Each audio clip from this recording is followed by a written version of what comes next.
Next here is a $1 Lego robot that I built with passion like no other man has. And this is a $1,000 Lego robot that I built with my blood, sweat, and tears. My own tears.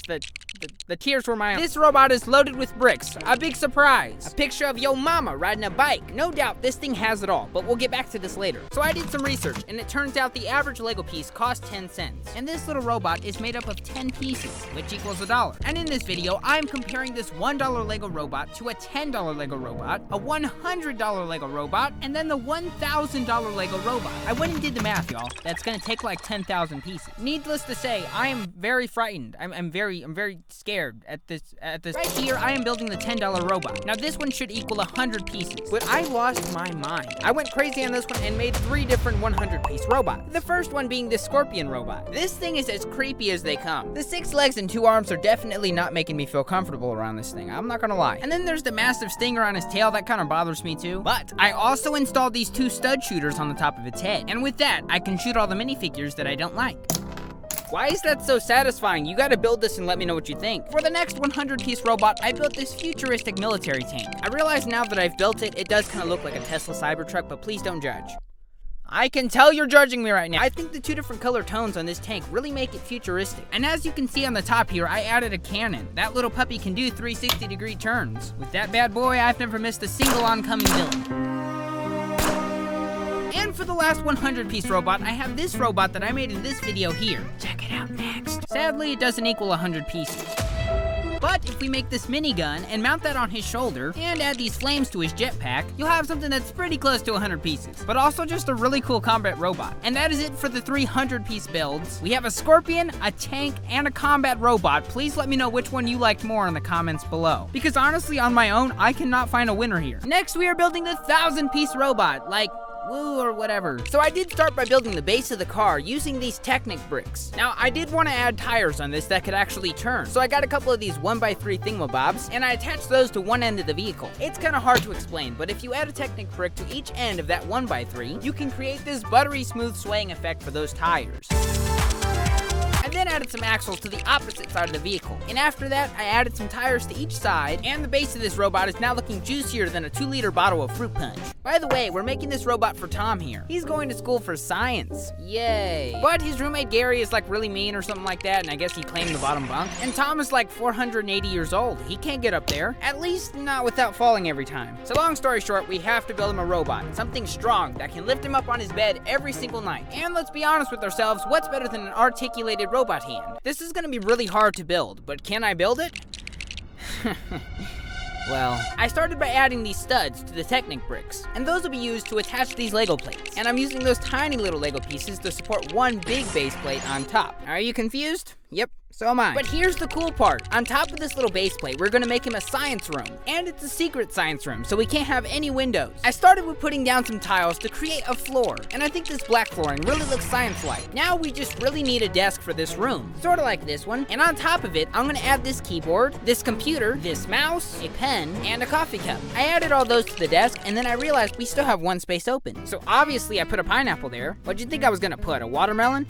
Newbies. I found this little bowl for trash, and I put that there next to the desk. And the last thing we need for the desk is a chair. We'll just slap that there on the floor and the computer lounge is finished. But over here to the left, I want to add this refrigerator full of sweets and a bunch of drawers for keeping stuff safe. And with that, his science lounge is complete. So let's close it up with a door and some walls. And on top here, I'm going to add these 1x4 plates along with some tiles. And what this does, it makes it easier to remove the roof once we add one, which is what we are building next.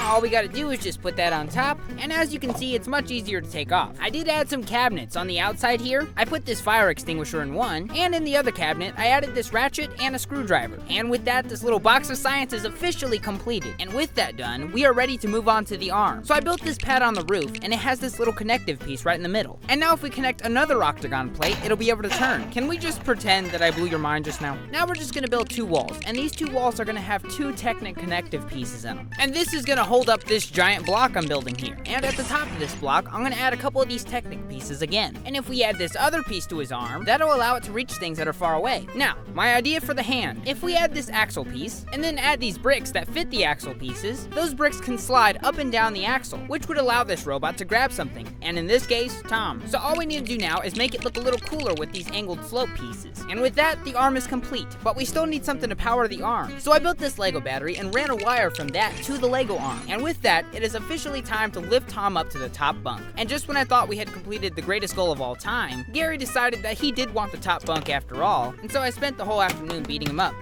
For this one, I'm taking inspiration from the 100-piece robot we did earlier, and I'm making that 100 times bigger. Now, I think to do this, we need to start with those feet. And to do this, I made these huge black bricks. And I did leave a spot in the middle for this axle because this robot is gonna be really heavy, so we need to make it as strong as possible. This right here is the original robot foot, and this is the large one. I also went and built one of the legs, and let me just say, this is not easy. I mean, just look at it in comparison to the small version. I know we're only a little ways in, but I'm seriously worried that we might run out of bricks before we can finish this robot. But here are both feet connected to both legs. And I am now connecting those legs together, really trying to make sure that waist is really strong because, as you can see, the top half of him is not really light. So I'm gonna put extra bricks and whatever else it takes. And now I'm gonna start working on his face. And if we look at our mini friend here for reference, you can tell that his head kind of comes out a bit. So I added these plates to make that stick out. Also on the back here, I started working on his jetpack. The mini robot also has these fuel bricks, which I added on the big version too. I really don't know why I chose blue fuel. I just, it just felt right, and cause